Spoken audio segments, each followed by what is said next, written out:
Welcome into the latest edition of Extra Time. Nedum is here, Ali and Stevie. How are you, Nedum? Are you enjoying the international break? Are you doing anything special with yourself? No, nothing special. Actually, I tell a lie. I'm playing a charity football tournament on Sunday, so I'm sure you see a video somewhere, hopefully of me lifting a cup somewhere. Who knows? Oh, congratulations, Nedum. Well done. What was it, against under-12s? No, it's more like an old person's tournament, this one. So yeah, Sunday, bring it on. Let's play well, score some goals, win some matches. Oh, well done, Nedum. First question is for you. Seeing the way Fergie's United ended and how it's been since then, do you fear City will become average or even worse, like Man United when Pep leaves? Pep's my favourite manager of all time, and I think he's been a big difference maker across these last few years, obviously.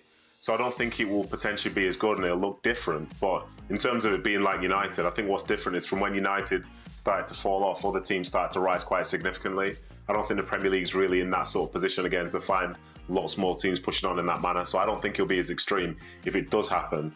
But I think for the way that the club is run overall, I don't envision it'd be something that would last as long as, say, this title drought has been for United. Does Nedum, when he plays in these charity matches, does he go and play in the back line? Yeah, what's your position, Or is he Nedum? a forward? Is he a striker? Yeah, is it 11-a-side or what is it?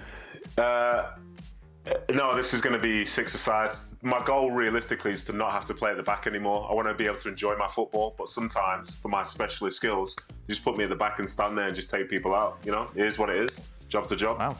Yeah. You went in goal, didn't you, towards the end of your playing career? Yeah, that was a mistake. You used to come in with, like, big swollen fingers. Well, that was the least of me worries. I had to go to the hospital. I thought I'd broken ribs. Some idiot. I was playing with my daughter's team, right, in a co-ed team. Right. And somebody's had a shot. It's just trickling to me. So I go down on the knee, classic goalkeeper, down on one knee. Yes. Scoop it up. Scoop it up. And just as I'm getting back up, some balloon comes right into me with his knee and hits me right in the ribs. Oh, it wasn't your daughter? No. I had to go to the hospital. Oh, dear. That was the last. That was it? That was it. You retire from goalkeeping? I never played since, I don't think. Oh, no. What an end to a career. Shame that athletic body has been put together. Yeah. Gone. Stevie, how do Liverpool address this March slump at the start of each season? Every year, the team are expected to challenge for multiple trophies, yet most seasons they experience a collapse around March. It's your quadruple talk. I don't think it's most seasons. I think definitely last year. Yes. And last year is completely different to this year. You know, last year's problem was they had a lot of injuries. Yes. But they battled through, won games, won the Carabao Cup final. But then all the players that were injured came back. But unfortunately, they came back. They weren't injured, but they weren't fit and sharp. No. So in order to win games in the Premier League, you need to have that sting in your legs and that sharpness. And although they weren't injured, as I said, they were still playing, but they couldn't get it done. This year is just a case of they're just knackered. They're just tired. Right. Can you look at it the other way? Isn't it a great problem to have that you come March, you're concerned about how are we going to keep everybody healthy because we're still in 4 competitions and we still have the possibility of winning 4 titles. If you're a fan, Super positive. I'm just saying. Yeah, well, not after this week. No, you're right, though. Yeah. Thank you, Stevie. You're right. Appreciate it. What was the weirdest goal celebration you've seen? Where in the world were you for Adebayor? Nedum, I'm trying to think.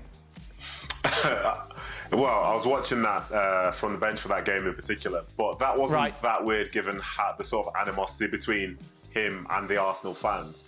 The weirdest one that some people could probably look up was an old teammate of mine, Stephen Ireland, and his nickname was like Superman. So he used to wear like Superman underwear, boxer shorts or whatever, and there was a goal which he scored one time, and he actually pulled his shorts down to reveal his Superman boxers. That was pretty weird looking back. I think that's it's probably not the greatest thing to do in this day and age, but I guess he got away with it back then because, you know, the 2000s. Were you not a Stephen Ireland fan, I'm suggesting by your tone, Nedum? No, I'm actually playing football with him on Sunday. He's going to be part of my team, but as I say, he just didn't age very well because it is a little bit suspect, to be honest. No, I was going to say, because when he played, he had a rather large backside. That must have expanded, hasn't it? Into retirement? No. Stephen Allen can play. Don't worry about that. He can play. Right. You'll see. Okay. All right, then. Weirdest celebration, Stevie? Can't really think of any weird ones. No. No, not any. Did you Mariners get fined for your celebration? No, we didn't. Ah, you got away with it. We got away with it. Right. That's when you made some gestures which some- would not be approved if we did that now. Yeah, we what happened was we were 3-1 down in the 90th minute. Yep. Seemed like all was lost, game was over, and Mara and I have been getting pelters from a couple of guys behind the bench. So we had to keep stum. Yes. Because we're getting beat. Yep. And we scored 2 goals in the space of 2 minutes. We scored, they took the kick off, we scored again, and the ref blew his whistle. So Mr. Mara and I got out the bench, went round the back of it, and made a couple of gestures. Yes. Which started like this. But MLS, who love finding you, didn't fine you for it. Fortunately, nobody said anything. Aye, that's all right. Because we thought we were going to get done. Ali? In honor of the Venezuela game that I'm watching right now. Not allowed to say. Well, it's somewhere over there. You're a jokester. There was a player with the Venezuelan national team who I will not mention. Oh. But who, let's just say, he had 2 love interests Ah, yes. at the same time. Yeah. And he found we would get a certain allotment of tickets in specific areas of the stadium. So he was very interested in trading the tickets so that the 2 love interests would not be sitting in the same area of the stadium. Professional. Well, logical, I suppose. I guess if you're gonna go down that path. Experience. So, yeah. He scores actually a big goal in a World Cup qualifier. Okay, who did he go to first? Well, and that's the thing. So we're watching this, and he's running, celebrating, and then all of a sudden he's blowing kisses this way, and then something triggered in his brain. He's like, "Oh, I gotta come this way too. Let me blow kisses this way." Oh. So he covered all his grounds, I suppose. I guess I didn't check, but that was a big joke in that the players on the field were like, "Don't you have to go? Don't you have to go like? Hey, Yeah. you have to go over there." Very good. Which one is the greatest, biggest Classico, Ali? Okay. Rivalry. Brazil, Argentina, Real Madrid, Barcelona, Manchester United, Liverpool.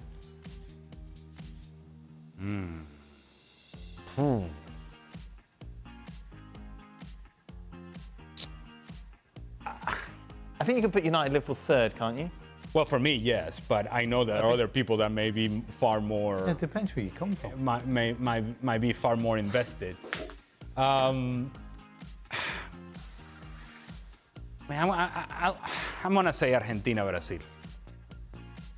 There's a lot of historical dislike there, and not only is there a dislike, but there is a lot of quality between the 2 teams. And I only mention Argentina, Brazil because they don't play against each other nearly as often as Barcelona against I think Real that's a Madrid. really valid point, considering we could see a Classico Champions League final, Correct. Copa del Rey. We saw a Classico to come. Correct, and it sort of becomes, it doesn't, I wouldn't say diluted, but you see it enough, and it's the same protagonist, you kind of get used to the idea of El Clásico. Whereas Argentina, Brazil always has expectation behind it, regardless of who's playing for Brazil and who's playing for Argentina. And usually, you probably have one of the 2 or 3 best players in the world on the field at the same time. See, that's a great point. But you could also argue that the fact that Man United and Liverpool play so often, but yet the vitriol and the hatred never drops. It's always through the roof. Yeah, I'm not buying that. I'm just telling you, that's what it's like, though. So that's. I don't think Liverpool Manchester United holds the same rivalry that it has done in the past when both teams are very much at the top. I don't think it has that same spark, that same sort of appeal that the other 2 do. I think given Manchester United's fall off of late, I think that's kind of diluted this rivalry slightly. So it depends how good the teams are doing. Is that what you're saying? I think it certainly has a factor within the conversation. Yeah. Yeah. See, I don't agree with that at all. No? I don't think it matters. That's the point. The point is, regardless of where Liverpool or Manchester United are, the level of hate and vitriol and everything else doesn't drop. That would be the argument. It's a great point, but I would argue that the fact that they play so often and it doesn't drop, the level of the emotion, I think that's huge. Just as an example to add on to the Argentina-Brazil conversation, in 2014 World Cup in Brazil, Argentina, obviously it's advancing in the competition, and as they continue to advance in the competition, more and more Argentinian people are taking over, and I was based in Rio de Janeiro, they're taking over Rio de Janeiro. When Brazil was getting destroyed by Germany, the celebrations of the Argentinian people is as if they had won the World Cup. Like, no matter what happened from there on out, their celebrations for Brazil being miserable were just as exuberant as their celebrations of winning. And the constant song, and whoever was in that World Cup covering it there, was talking about Messi and how Messi was going to do well, but they would close out the song, it was the same song always and always and always and always, Maradona es más grande que Pelé. Maradona is greater than Pelé. And that went on, imagine a month of these people and laying in the streets, just singing this song over and over again. It takes a different type of personality to be able to pull that over the course of a month and to be nearly as passionate from day one as you were in the final day when obviously Argentina went on to the final. Nedum, your thoughts on this? I think it's an interesting one. I think if I picture both teams, or all these teams playing against each other in what would be the biggest game, relatively speaking, to where they're at, like a Clasico final between Barcelona and Real Madrid feels enormous. There'll be so many eyes on it, just voyeuristically just looking at it. And then being obviously in England, that living in Manchester as well, that Manchester-Liverpool hatred is as real as it comes. Those two teams will always fight out big games, which you want to be seen by many. But I think a little bias within me is one whereby if you ever see a World Cup final between Brazil and Argentina, that might be one of the biggest games in football history. And as a consequence, I think I probably believe that to be the bigger one. But then also you could make a great case about the others. But I think for me, it's the Brazil-Argentina one. It is so rare. And if the stakes are high enough, as I say, there's going to be so much attached to it, as Alice just said. Nedum, what's your favourite... This is random. What's your favourite British food? Oh, wow. That is super random. To be fair, one thing about British food is most of it's just not really British anyway. I couldn't say, but I tell you what I do like. I do like a Sunday dinner in a pub. I do like that bit of British culture. Like a roast, provided that's British. Like a lamb roast for me, top, on a Sunday with family. For me, can't be beaten. Love it. Ali, your trips to England? What's garnered the top of your food list? What? I don't often think of England as the cuisine that But when you've been in Britain, there wasn't anything that you were like, oh, I enjoyed that. Well, I was interested in the mushy peas. Mushy peas, yeah. Yes. Peas, Yeah, lovely. Never quite understood the beans for breakfast, but Oh, you need a little bit of moisture on the plate. I suppose. But I mean, an English breakfast. I like it. Yeah. Full English? Yeah, full English breakfast. I'll Very take that, good. yes. Oh, I missed the question. I apologise. Stevie, do you think you'll be able to survive in this era of football with this high intensity? Well, that's like, if Stevie gave you anything, it was high intensity. Yeah. I think that's, if you ever saw him play, then I'm that's... assuming the question's towards my diet, but if I was playing today, I don't think it's anything to do with your diet. And if I may speak for you, Stevie, don't focus on this now. This man was and is a that legend. meant to be a compliment. Is a legend. Wow. No, because because of your diet and your thing, people kind of tend to think that you weren't professional or whatever. When it came to playing the game, you played it at the highest level and consistently so. Yes. So there you go. There you are, lovely. Got there in the end. Compliments. Well, I'm just saying. Final question for Dan. Who do you have winning the NCAA tournament now that your 2022 winner that you picked, Kansas? That's who we were trying to work out, the little bird. Because the little bird won it for me. Bluebird. Yeah, back in 2022. They lost. That's a Jayhawk. Well, it's still a bird. Yeah, Jayhawk's a bird, isn't it? I'm just saying, Yeah. just so that you know, so you don't refer to it as a little bird. Money was involved. Oh. It was just for fun. What? What's the point? Just for fun, Stephen, isn't it? You don't believe this, do you? Auburn is my pick this year. Oh. We're going through. Am I allowed to tell the result now? Oh, no! Ecuador. I wasn't doing play-by-play. I was just. Sinus infection, Mike. It's not a fun Mike. Ecuador win by 2-1. That is it. Thank you. No! Can I say goodbye now? Okay. All right. Okay. Thank you very much, everyone. Ali will be back to give us some detailed analysis of that. Vamos, Venezuela!